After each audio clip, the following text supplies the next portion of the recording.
Something happened inside Buckingham Palace that the royal family did not want you to know about. Not a birth, not a marriage, not a ceremonial occasion dressed in gold and broadcast to millions. This was something far more serious, far more secret, and far more consequential than anything you have heard from a palace press briefing in the last decade.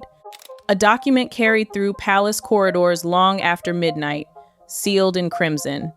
So sensitive that even the most senior aides, men and women who have given their entire working lives to the discreet machinery of monarchy, were ordered out of the hallway before a single signature was placed. Picture that for a moment. Picture the silence, the marble cold beneath polished shoes, the flicker of lamps that have burned through coronations, wars, and the deaths of queens. And then picture one set of footsteps, then another, fading away because they were told to leave. That is not how palaces operate on a normal night. That is how palaces operate when something is about to be decided that history itself will judge. And when Princess Anne stepped out of the private chamber beside King Charles III that night, her expression said everything the palace was working so hard to conceal. Her jaw was set, her eyes were fixed forward. There was no smile for the staff who waited in the antechamber. There was no pause for pleasantries. There was only the unmistakable stillness of a woman who has just been handed a weight she did not ask for and cannot put down. This was not routine, this was not ceremony, this was a monarchy bracing for something.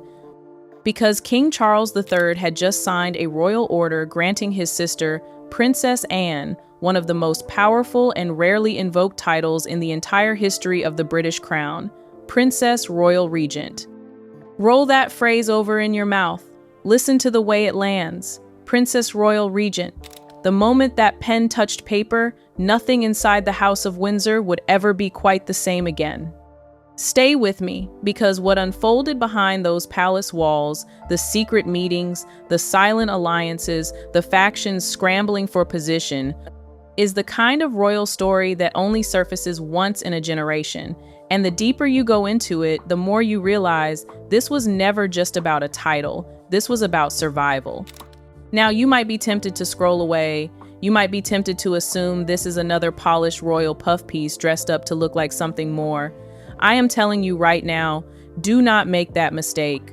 Because by the time we reach the final moments of this story, you will understand exactly why one quiet honor in a court circular, one decades-old love triangle, and one chilly curtsy that never came are all pieces of the same hidden picture. And once you see the picture, you will not be able to unsee it. So let us begin where the official record refuses to begin. Let us begin with the night no one was supposed to know about. Let us start with what we know. Or rather, what managed to slip through the carefully constructed walls of palace silence. Because, make no mistake, the walls are real. They are tall. They are guarded by professionals whose entire careers depend on you never hearing what I am about to tell you. The meeting did not appear on any official schedule. Did not appear. Read that twice. There was no public announcement, no carefully worded press release softening the significance of the occasion. No familiar language of routine royal business designed to keep the outside world calm and uncurious. The kind of language palace communications staff are trained to wield like surgical instruments. None of it. There was only silence, and silence inside Buckingham Palace is rarely an accident. Silence is a decision. According to sources familiar with palace operations, King Charles summoned Princess Anne for a private audience at a moment when the institution itself seemed to be holding its breath. Think about what that means for a second. Really think about it. This is Buckingham Palace, one of the most meticulously managed, schedule-obsessed institutions on the planet. Every royal engagement is logged, every minute is briefed, every car movement is coordinated. Every public utterance is communicated through layers of staff whose entire professional existence is built around controlled messaging. An unscheduled meeting of this nature, in the middle of the night, with aides forcibly removed from the corridor, that does not happen by accident. That happens when someone inside the palace has decided that what is about to occur cannot risk being witnessed by the wrong eyes. Not the wrong eyes of the public, not the wrong eyes of the press. The wrong eyes of insiders, of staff, of people who already think they know how the monarchy works. Pay attention to this next part because it changes everything. Those familiar with the atmosphere inside the royal household that night describe a king who looked visibly tired but not uncertain. There is a difference, and it matters enormously. Exhaustion is physical. Uncertainty is structural. Charles may have been carrying the weight of illness and duty in his body, the slow, grinding cost of cancer treatment, and a reign that began far later than most monarchies prepare their kings for. But the decision he was preparing to make had clearly been turning inside his mind for a very long time. One insider described the mood in the room as resolute. Resolute. Not nervous, not impulsive, not desperate. Resolute. That is the kind of word people use when they want you to understand something specific. It is the kind of resolve, they said, that only appears when a person has stopped asking whether a difficult thing must be done and has simply accepted that the time has come to do it. So what exactly was in that sealed Crimson Dispatch? The document that changed everything? Hold that question in your mind. I am going to bring you the answer. But to truly understand it, you first have to understand the man who has been waiting in the wings for half a century, watching, learning, and preparing for a moment he never asked for. For decades, Sir Timothy Laurence has existed in the soft margins of Britain's royal world, present, steadfast, and yet almost invisible. His name rarely appears in headlines. His voice is seldom heard beyond palace walls. He is not a prince, nor a man of spectacle, nor a face the average viewer would recognize from a tabloid cover. He is the man in the second row of the photograph. The man who hands her the coat. The man who never speaks first. However, those who have closely watched the royal family know that silence in the House of Windsor is not a sign of weakness. It is often a strategy. And Sir Timothy has mastered it the way a swordsman masters a blade he never has to draw. Born in 1955, Laurence built his life not on glamour, but on discipline. A career naval officer, the sea shaped his path, calm on the surface, deeply controlled beneath. He graduated from the University of Durham, trained with precision, and climbed through the Royal Navy's ranks with quiet distinction. His colleagues described him as methodical, unfailingly polite, and discreet, qualities that in the world of monarchy are rarer than titles themselves. You can give a man a title in a single afternoon. You cannot give him discretion. Discretion is earned over a lifetime of choosing the unglamorous moment. In the 1980s, his course crossed with destiny. Appointed as an equerry to Queen Elizabeth II, Laurence became part of the inner machinery of the royal household. He organized schedules, accompanied the Queen on engagements, learned to navigate the delicate balance between service and secrecy that defines every member of the royal staff who survives more than a handful of years. But it was within this duty that something unexpected happened, something that no equerry handbook prepares a man for. He met Princess Anne, the Queen's only daughter. And whatever they say about romance in royal corridors, this is the part where the story stopped being about a job and started being about a life. Here is where it gets interesting. At the time, Anne was weathering personal storms that you, the viewer, have to picture clearly to understand what came next. Her marriage to Captain Mark Phillips had begun to unravel. The press swarmed like hawks around every shadow of scandal. Photographers waited at gates, headlines bristled with speculation. And inside the swirling weather of public attention, a quiet companionship began to form. Timothy Laurence was different from those around her. Disciplined but kind. Reserved but steady. He was not impressed by her crown, and he was not afraid of her temper.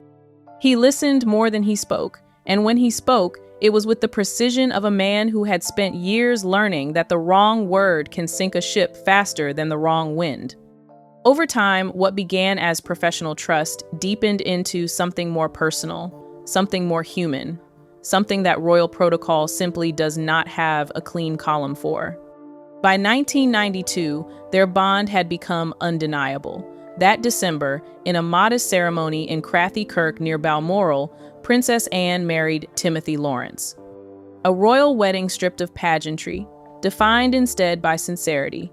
No glass coach, no worldwide broadcast, no commemorative tea towels. Just a small Scottish church, the wind off the Highlands, and two people who had chosen each other on their own terms. But unlike many who enter the royal circle, he received no title, No princely honors, no official role. He became, simply, her husband, a man without crown or courtly rank, standing 2 steps behind, yet always beside her. And that, my friend, is where he remained. For more than 30 years, through state occasions, foreign tours, funerals, and family crises, Sir Timothy was there. Not as the center of attention, but as the steady presence behind it, the quiet hinge upon which 1,000 small doors swung.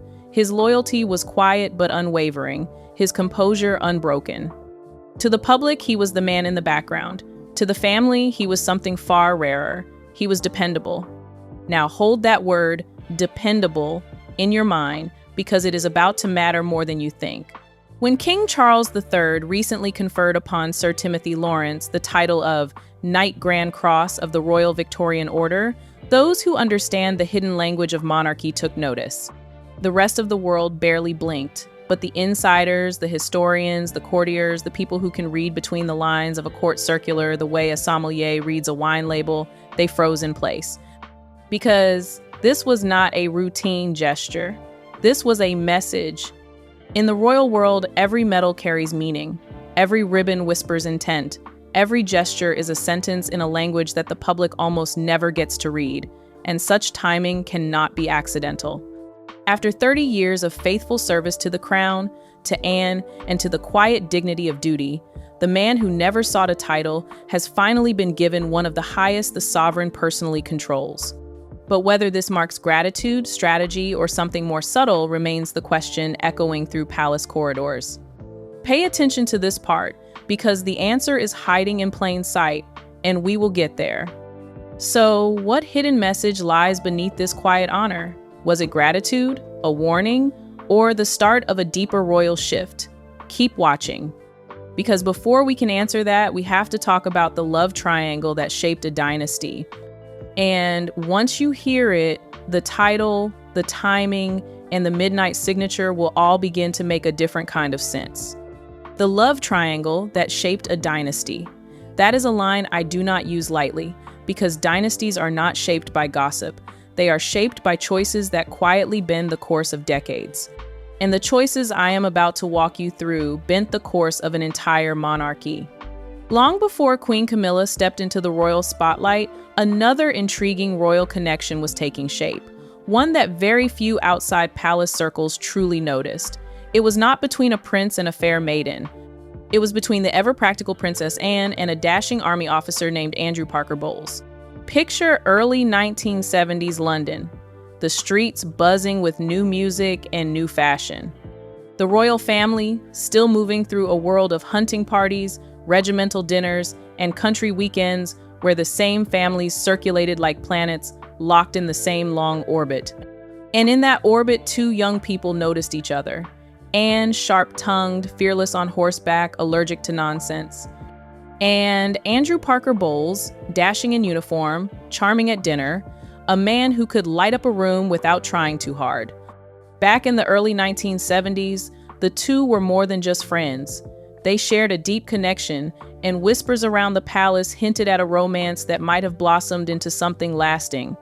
Some even say their bond was as passionate as it was genuine, the kind of romance where letters were written longhand and read twice before bed. But this budding relationship took a sudden turn, not because of royal scandal, not because of family disapproval in the usual dramatic fashion, but because of something far less talked about: religion. Andrew was a devout Catholic, and royal tradition at the time strongly discouraged such unions. A Protestant princess marrying a Catholic was simply off-limits in the eyes of the monarchy, a holdover from centuries of constitutional anxiety stretching all the way back to the Act of Settlement. And so, with quiet hearts and perhaps unspoken regrets, Anne and Andrew went their separate ways. Here is the twist that almost no one talks about. Stay with me, because this is where the threads start to braid. Camilla Shand, a name that would later dominate headlines, but back then was simply a young woman with strong ties to the same social circle. After his romance with Anne ended, Andrew found his way back to Camilla, rekindling a connection they had shared before. In 1973, they got married, and Camilla became Mrs. Parker Bowles. But the romantic web did not stop spinning there. While Princess Anne had once been close to Andrew, her brother, the young Prince Charles, had fallen head over heels for Camilla. Their connection was instant and intense. They laughed at the same jokes. They understood the same silences. They had, as everyone who has ever been near them admits, something rare. But royal duty has a way of meddling in matters of the heart. The expectations placed on Charles by the crown, combined with the public and political pressures of the time, forced the young prince to step back. And in that space of distance and duty, Camilla committed to a different life, one that saw her marrying Anne's former flame. Stop and let that settle for a moment, because if you trace the lines on a piece of paper, you will see something remarkable. Anne loved Andrew. Andrew loved Camilla. Camilla loved Charles. Charles loved Camilla, and every single one of them, every single one, was eventually pulled away from their first choice by the same iron expectation: duty, crown, country. Now fast forward through years of royal marriages, public heartbreaks, and private tension, Princess Anne remained steadfast in her role, always dependable, always focused.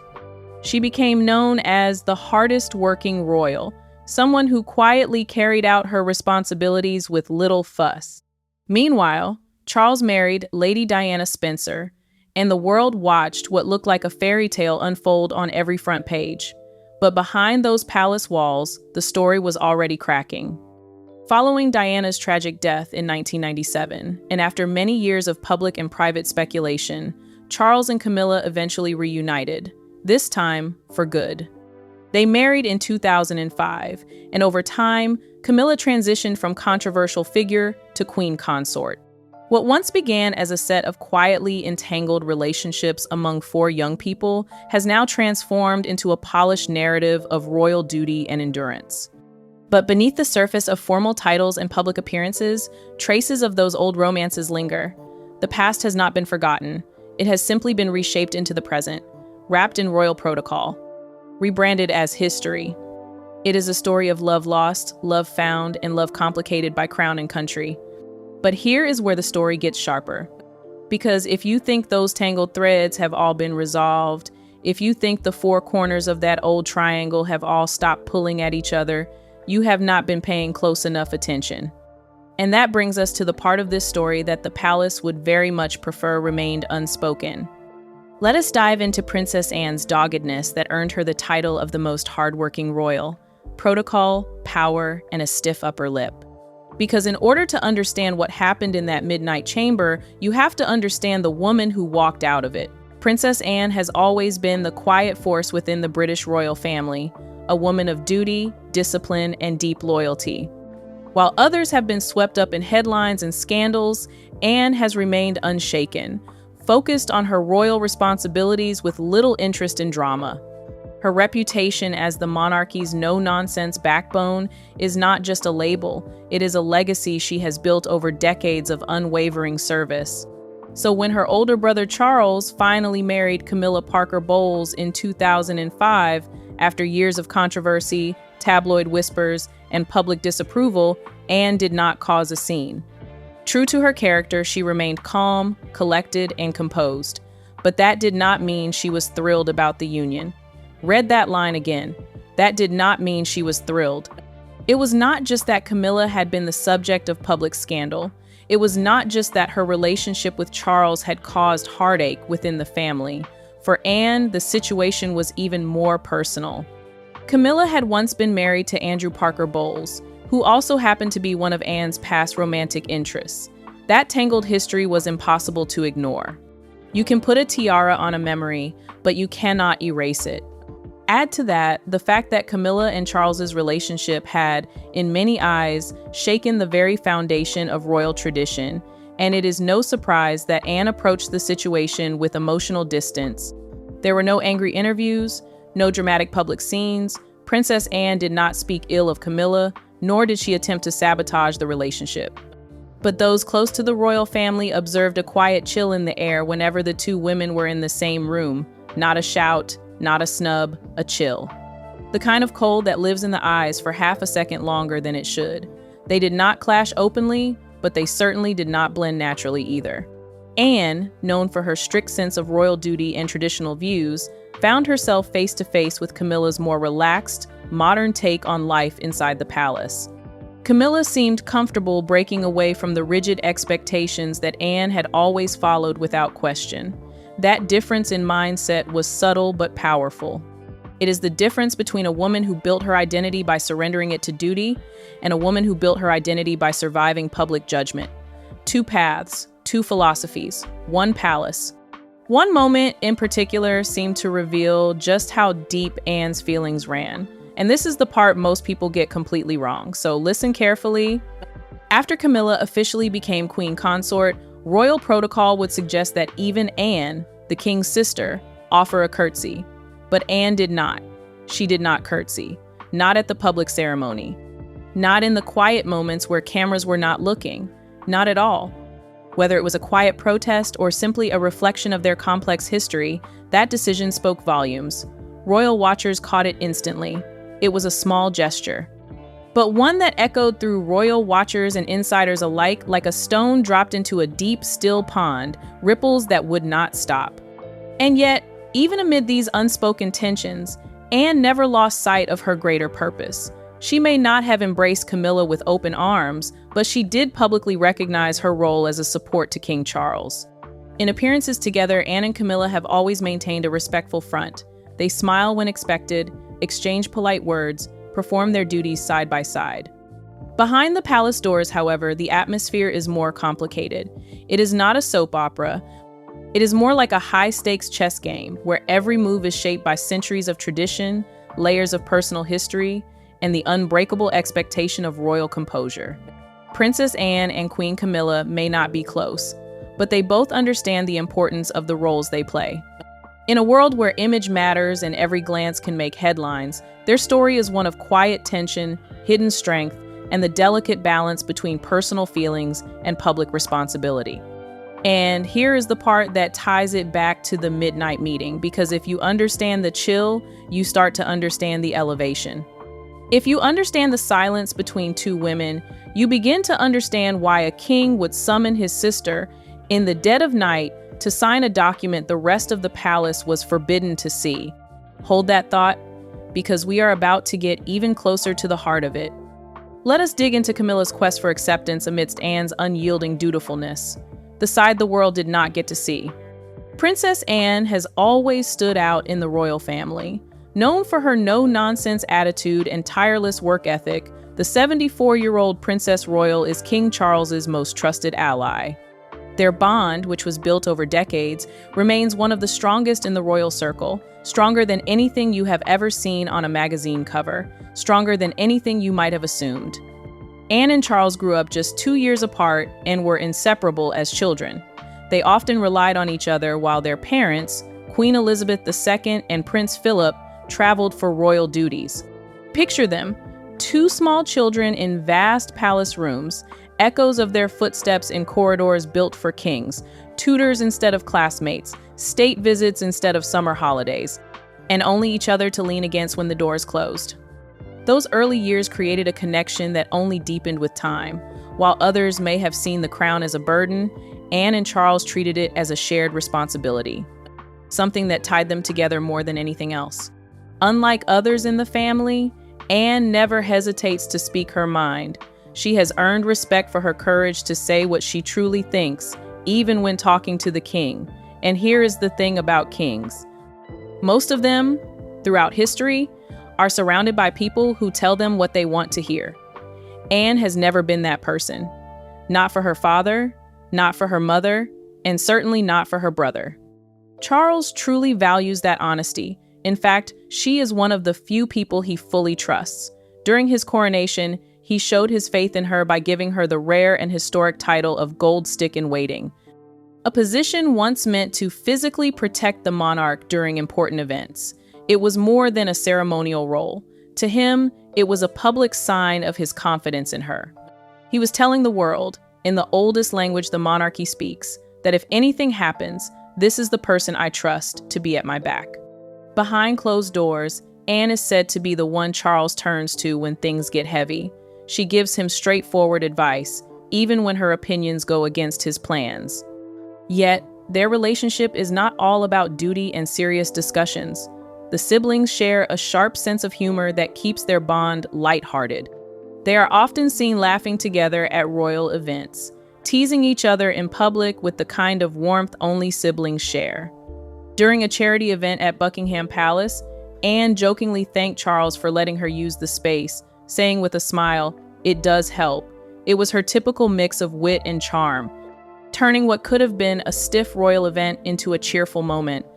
Their closeness often leads to amusing mix-ups. Once, during a public event, Anne was mistakenly introduced as the Prince of Wales. Without missing a beat, she rolled her eyes and said, "There is a worry." Another time, Charles shared that while visiting a care home in Scotland, someone asked if he was the Princess Royal. When Anne retold the story, she laughed and added, "And I am wearing trousers today." It is these playful exchanges that show the ease between them, rare in royal life. Their friendship has endured through every chapter of their lives.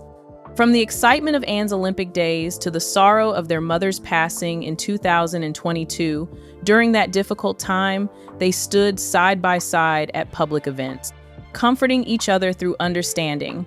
Where words failed, their shared strength spoke volumes. Anne's personality makes her one of the most admired royals. She raised her children, Zara and Peter, without royal titles so they could live freely. That alone tells you everything you need to know about her values. She had the right to crown them, she chose not to. She gave them a chance at an ordinary life in a world that almost never offers ordinary lives to people born inside palaces. Her bravery also stands out in history. During a kidnapping attempt in 1974, she famously told her attacker, "Not bloody likely. Stop and read that again." A gunman tried to pull her out of her car on a London street. He demanded she come with him, and her response was, "Not panic, not pleading, not silence." Her response was 4 words that have echoed through royal history ever since: "Not bloody likely." That courage, mixed with humility, defines who she is. Even the king is not spared her humor. Anne reportedly calls her brother Old Bean, a funny, affectionate nickname. But behind the nickname is a man who has endured a lot and made countless sacrifices, which only members of the royal family are aware of. How well do you really know King Charles without the influence of the crown? Because the answer to that question, that simple, almost casual question, is hiding the key to everything you have just heard. Stay with me, because the next piece of the puzzle is the one almost nobody noticed. A quiet promotion that spoke volumes. That is how it appeared. First, in a line of print so brief that most readers might have missed it entirely. A routine entry in the royal court circular nestled among the day's official appointments and acknowledgments, the kind of paragraph the average reader skims past without slowing down. But for those who follow the coded language of monarchy, that quiet announcement carried unusual weight.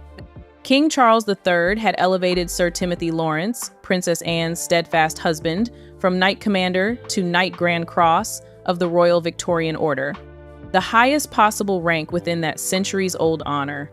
At face value, it was a formal recognition, the kind that typically passes without fanfare. Yet beneath its polished restraint, the gesture shimmered with deeper meaning. The Royal Victorian Order, established by Queen Victoria in 1896, is unlike any other accolade in the British system.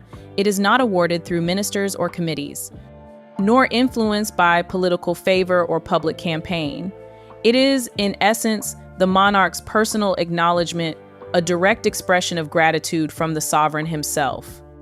And so, when the king chose to bestow his greatest rank upon his sister's husband, the message was clear. This was not about formality, it was about trust, loyalty, and quiet service. The kind of service that does not announce itself, does not lobby for attention, and does not appear on television panels demanding to be recognized. The title of Knight Grand Cross is rarely given. Those who hold it form a small circle. Queen Camilla, Catherine, Princess of Wales, the Duchess of Edinburgh among them. For Sir Timothy to now stand symbolically beside such figures speaks volumes. It does not make him royal by blood or by duty, nor does it grant new constitutional influence. He remains officially a private citizen. But in royal life, symbolism often outweighs status. Every choice, every title, every ribbon pinned upon a chest tells its own story, and this one feels almost like a whisper of reassurance amid a time of uncertainty. Because the truth is, the royal landscape today is shifting beneath its own weight: illness, loss, scandal. The front line of working royals has been thinned to a degree the institution has not faced in living memory. The monarchy has grown smaller, leaner, more fragile, leaner. King Charles is navigating both personal health challenges and the pressures of modern expectations. The Princess of Wales, Catherine, continues her recovery away from public life. Even Anne, known as the monarchy's hardest worker, cannot carry the full weight alone. In such times, those who stand quietly in support, those who embody the unseen stability of the crown, become essential. That, perhaps, is where Sir Timothy's new honor finds its real resonance. It is less about hierarchy and more about recognition. The sovereign acknowledging a man who has never sought attention, yet has remained constant through decades of royal transition. The timing feels intentional, even strategic. Amid a family redefining its image, King Charles may be signaling something more profound: that loyalty, service, and silence still matter. And that sometimes the most powerful gestures are the ones made without words, hidden in the fine print of a court circular, waiting to be understood by those who know how to read between the lines. And what could this quiet, almost invisible gesture really mean? A reward for loyalty? A coded message from the king himself? A signal to factions inside and outside the palace that the king has chosen his side? Stay with us, because the next chamber we are about to walk into is the one where the answers finally start to crystallize. The Crown's Crucible. In the quiet and dimly lit corridors of the royal palace, an important and emotionally charged meeting was taking place. One that pulled back the curtain on the deep and often hidden tensions within the monarchy. At the center of this intense discussion stood Princess Anne, a woman admired for her lifelong dedication to royal duties and her no-nonsense, straight-talking attitude. Anne spoke up with firmness and clarity, raising questions about Queen Camilla's position within the royal household. She was not attacking Camilla personally. Rather, she expressed a powerful belief that a queen consort must do more than wear a crown. She must work tirelessly, serve the people selflessly, and earn their respect through consistent effort. In Anne's eyes, royalty meant responsibility, not just recognition. Her words, although calm and measured, carried the weight of years of silent observation and commitment. Anne was not trying to stir trouble. She was defending a legacy. To her, being royal was not about popularity or image. It was about purpose, discipline, and public service. Queen Camilla, on the other hand, listened with composure. For years, she had been rebuilding her image after stepping into the royal spotlight during one of the most difficult chapters in British royal history. The time following the tragic death of Princess Diana, back then, Camilla was widely seen as an outsider, even a controversial figure. Since then, she has made genuine efforts to contribute through charity work and public appearances, steadily trying to change the public's perception of her. Yet, despite all her efforts, full acceptance remained just out of reach. The shadow of the past still loomed large. In comparison to Anne, whose record of tireless service and quiet resilience had earned her great respect, Camilla still seemed, in some people's eyes, like she was trying to prove herself. But this tense moment between two royal women was not just about their individual roles. It reflected something much larger, a tug-of-war between tradition and change. Princess Anne stood for the old ways, the idea that royalty is about duty, structure, and preserving age-old values. She believed in a monarchy built on sacrifice and unshakable principles. Camilla, by contrast, represented the complex path of transformation. Her journey into the heart of the royal family was not straightforward. It was filled with public judgment, emotional trials, and years of effort to move from scandal to acceptance. She was the face of a monarchy trying to modernize, more relatable, perhaps, but also more vulnerable. This meeting was not just another royal conversation. It was a symbol of the monarchy's internal battle to find its place in the modern world. Can centuries-old traditions live side by side with today's demands for transparency, relatability, and emotional intelligence? Can someone like Camilla, who did not begin her royal journey with public favor, ever truly be embraced as a queen consort in the same way as those born into their roles? These questions hung in the air long after the meeting ended. Princess Anne, ever faithful to her role, left the room with her usual quiet dignity. Camilla, poised but perhaps pensive, remained, carrying with her the unspoken weight of expectations and the pressure to continue proving herself. In that quiet palace room, a new chapter of royal reckoning was quietly being written. It was no longer just about who wore which title. It was about how the royal family would define itself for future generations. Would it cling to its proud traditions, or allow room for new faces and new stories, even if they came with complicated pasts? The answer, it seems, lies somewhere in the space between Anne's unwavering loyalty to duty and Camilla's complicated quest for acceptance. And in that delicate space, the future of the monarchy continues to unfold, one honest conversation at a time.